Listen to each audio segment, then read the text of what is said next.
Pagbasa sa banal na ebanghelyo ayon kay San Lucas. Nang panahong iyon, ang mga publikano at mga makasalanan ay nagsisilapit upang makinig kay Jesus. Nagbulong-bulungan ang mga Pariseo at ang mga skriba. Ang sabi nila, ang taong ito ay nakikisalamuha sa mga makasalanan at nakikisalo sa kanila. Kaya sinabi sa kanila ni Jesus ang talinhagang ito. Isang tao ang may 2 anak na lalaki. Ang wika ng bunso, Ama, bigay na po niyo sa akin ang mamanahin ko. At binahagi sa kanila ng ama ang kanyang ari-arian. Pagkalipas na ilang araw, pinagbili ng bunso ang kanyang ari-arian.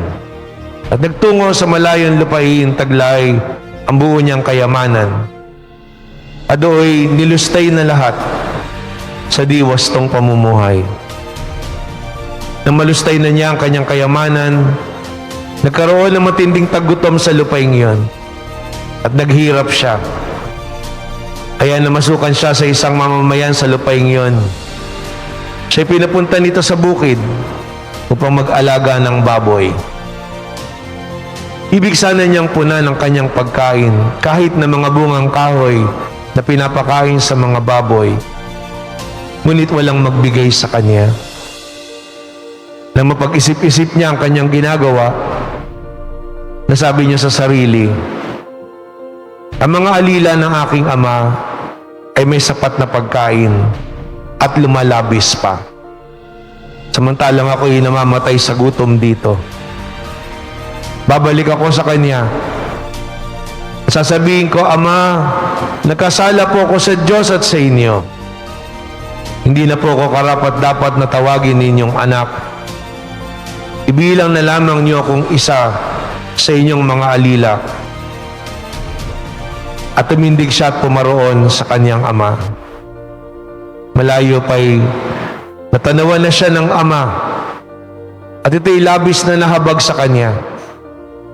Kaya patakbo siyang sinalubong, niyakap at hinagkan. Sinabi ng anak, Ama, nagkasala po ako sa Diyos at sa inyo. Hindi na po ako karapat-dapat na tawagin ninyong anak.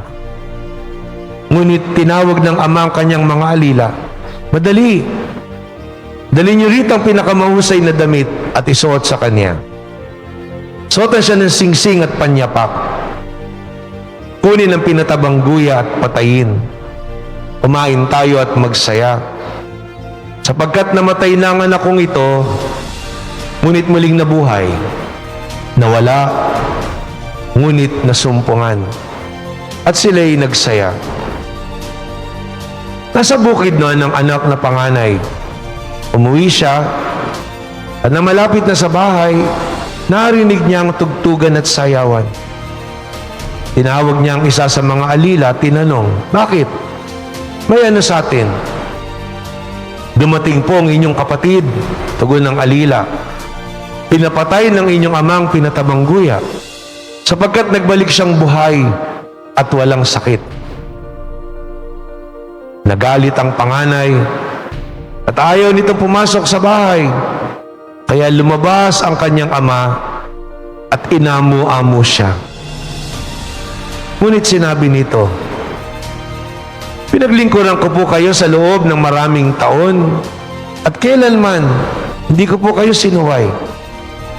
Ngunit ni minsay hindi niyo ako binigyan ng kahit isang bisirong kambing para magkatuwaan kami ng aking mga kaibigan. Subalit nang dumating ang anak niyong lumustay ng inyong kabuhayan sa masasamang babae, pinagpapatay pa ninyo ng pinatabang guya. At sumagot ang ama, Anak, lagi kitang kapiling. Ang lahat ng ari-arian ko'y sa'yo. Ngunit dapat tayong magsaya at magalak, sapagkat namatay na ang kapatid mo, ngunit muling nabuhay. Nawala, ngunit nasumpungan. ang mabuting balita ng Panginoon.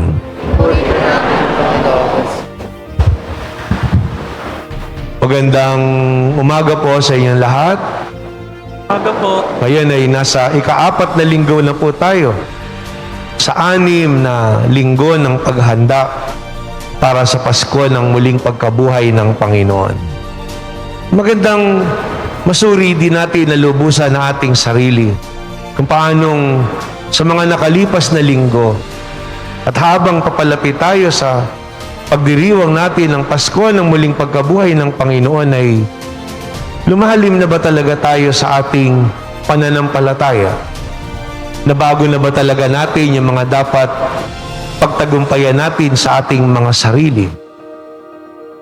Naalala ko po yung isang kwento na minsan mayroong isang tao na nagpakuha ng dugo, nagpa-examine. At nang babasahin na yung kanyang results, pinuntahan niya yung kaibigan niyang doktor. Nang makita nung doktor yung kanyang resulta, sabi sa kanya, alam mo, pare, matataas lahat itong mga resulta mo.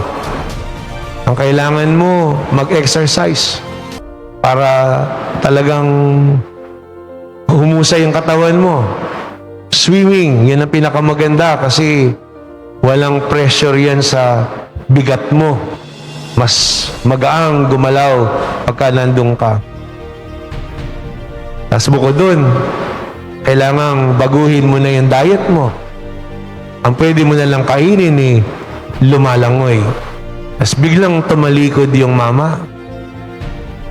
So gusto sanang habulin ng kaibigan doktor dahil parang nagbibiro siya pero biglang tumalikod saka pumasok yung panibagong pasyente dahil sunod-sunod So di niya na nahabol. After 2 weeks, nakita niya yung asawa, binati niya, sabi niya, oh, kamusta na si kumpare? Hindi kami nagkausap ng gusto nung magpa-check up, biglang umalis. Nasaan ba ngayon? Nandun sa swimming. Aba, painam naman sineryoso pala niya yung sinabi ko sa kanya. Nandun sa swimming. 2 linggo na. Tinuturuan yung baboy na lumangoy. Ang buong pag-aakala niya, nagsuswimming para mag-exercise. Yung pala, sineryoso yung ang pwede mo lang kainin lumalangoy. Kaya tinuturuan niya yung baboy na lumangoy. Taon-taon, pinagdiriwang natin ang Kwaresma. Araw-araw, nagninilay tayo sa salita ng Diyos. Talaga nga bang nagigets natin yung Ebanghelyo? Sa ika-4 na linggo po na ito, napakaganda ng Ebanghelyo na binasa sa atin. Si Charles Dickens sa kanyang panulat sinasabi, the greatest story in the world, sabi niya. Sa katunayan, mga dalubhasa sa kasulatan, ang talinhaga na ito ng alibughang anak ay tinatawag nilang gospel in a gospel. Kung isipin po natin, habang binabasa pa lamang sa atin at pinakikinggan natin ang Ebanghelyo, parang may pinangangaral na sa atin ang Panginoong Hesukristo. At dito, maganda pong pansinin, una, yung madalas nating mapansin. Yung 2 anak, bagamat laging nakatuon ang pansin natin doon sa bunso kasi yun yung pangunahing kwento.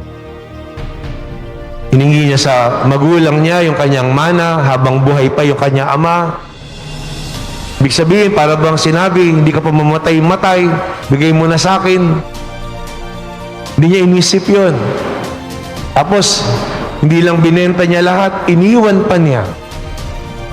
Samantalang, kung tutuusin, yung mga anak nung panahon na yon, sila'y nandun para itaguyod, lalong higit sa pagtanda, yung kanilang magulang na nakatatanda. Pero lahat ng yon, sinantabi niya. Tapos, nabuhay siya sa palustayan. Yun po ibig sabihin ng prodigal, alibugha. Talagang palalo, tas ano tawag natin doon, mamaya maalala ko po. Basta sobrang maluho o basta pala sayang hanggang naghirap siya.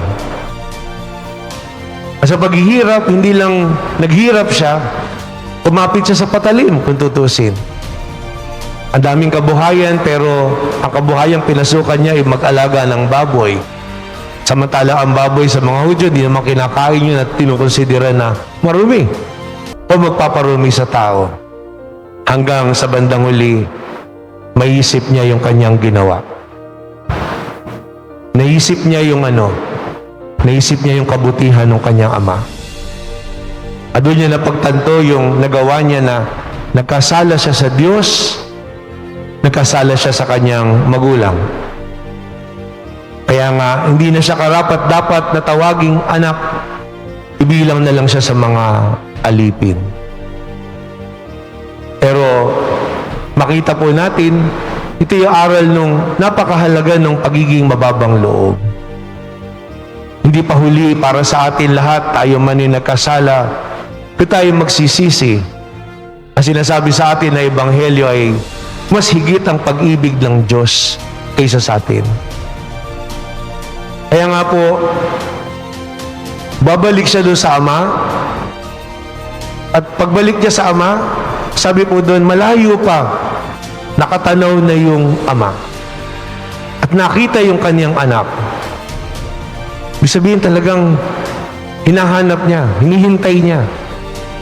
Ganun yung pagmamahal ng Ama. At nang makita niya, patakbo siyang sinalubong. Sa Eastern culture, yung pong matanda, hindi siya sumasalubong. Nakaupo siya doon sa loob. May parang trono doon sa bahay yun. At yung mga anak o apo, sila yung lalapit, pipila, magbibigay ng galang.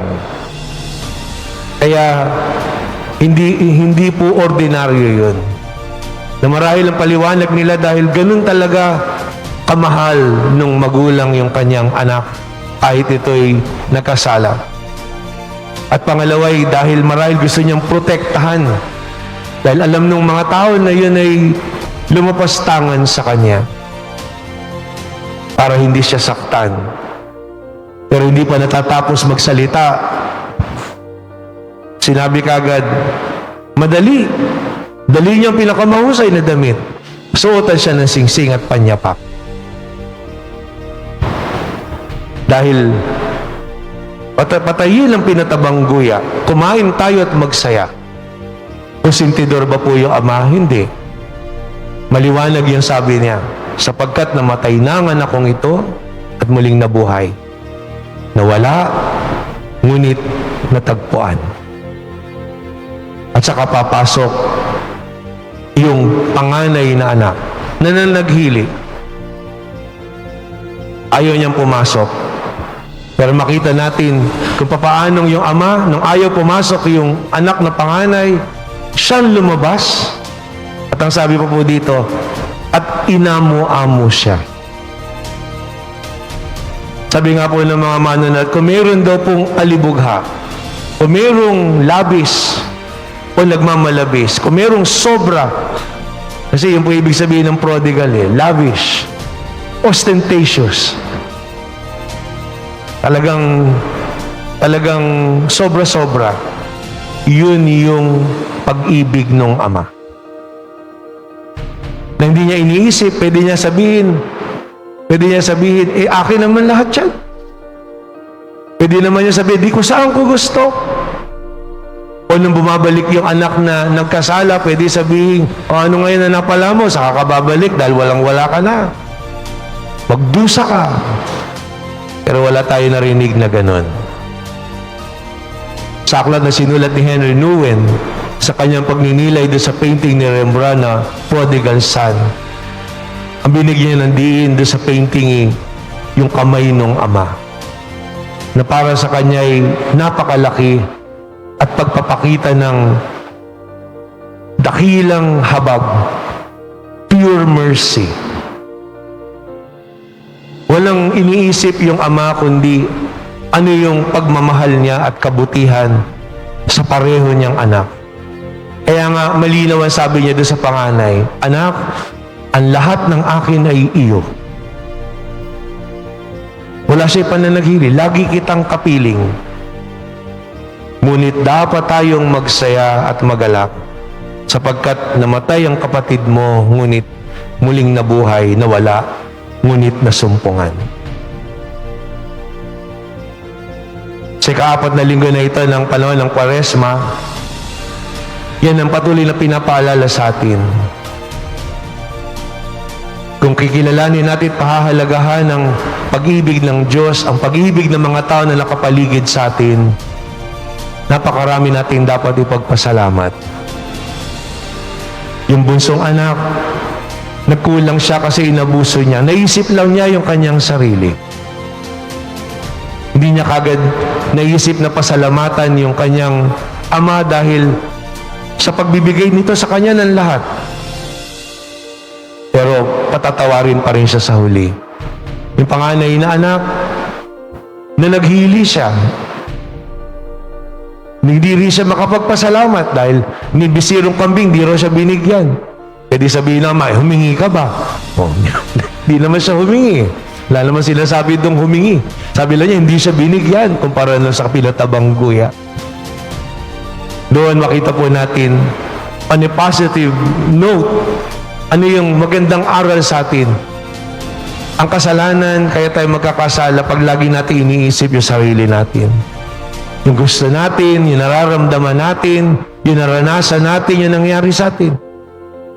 O yung masarap para sa atin. Pero kung sanay tayo magpasalamat, sanay tayong mag-appreciate at kumilala sa kabutihan, at di lang sa kabutihan, kundi sa ipinagkaloob sa atin ng iba, lalong higit ng Diyos. Pero magkahalo sa atin yung panganay at bunsong anak na yan. Kaya nga po, napakahalaga ng pagsisisi, ng pagbabalik loob, at sa pagbabalik loob ng pagpapanibago ng ating loob, na anong mahalaga? Yung aral ng alibughang ama, na hindi matatawaran at hindi masasaid o mauubusan ng pag-ibig para sa kanyang anak. Ganun din po sa bawat isa sa atin. Kung ang kamay natin ay magiging sinlaki ng kamay ng Panginoon na lagi nag-aabot ng may pagmamahal, walang hindi pinapanibago ang pag-ibig ng Diyos. Kaya nga habang marahil binabasa sa atin yung Ebanghelyo, magandang maisip yun. Paano tayo sumasalubong? Paano tayo yumayakap? Paano tayo hinahagkan ng Diyos at ng mga mahal sa buhay natin at nadarama natin ang pag-ibig ng Panginoon. Para ano? Para tayo din ay maging mapagmahal. Para tayo din ay maging mapagpatawad. Para tayo din ay maging mapagbigay sa bawat isa. Kaya nga, linggo po na ito ay tinatawag na Laetares Sunday. Linggo ng pagpupuri. Linggo pa rin ng pagpupuri at pasasalamat sa Diyos. Dahil ang pag-ibig na yan ng Panginoon, yan ang patuloy na magpapanibago at magpapalaya at magbibigay ng kapayapaan sa bawat isa sa atin. Kailangan lang mas dalas-dalasan natin na magsabi ng maraming salamat o thank you o patawad o sorry.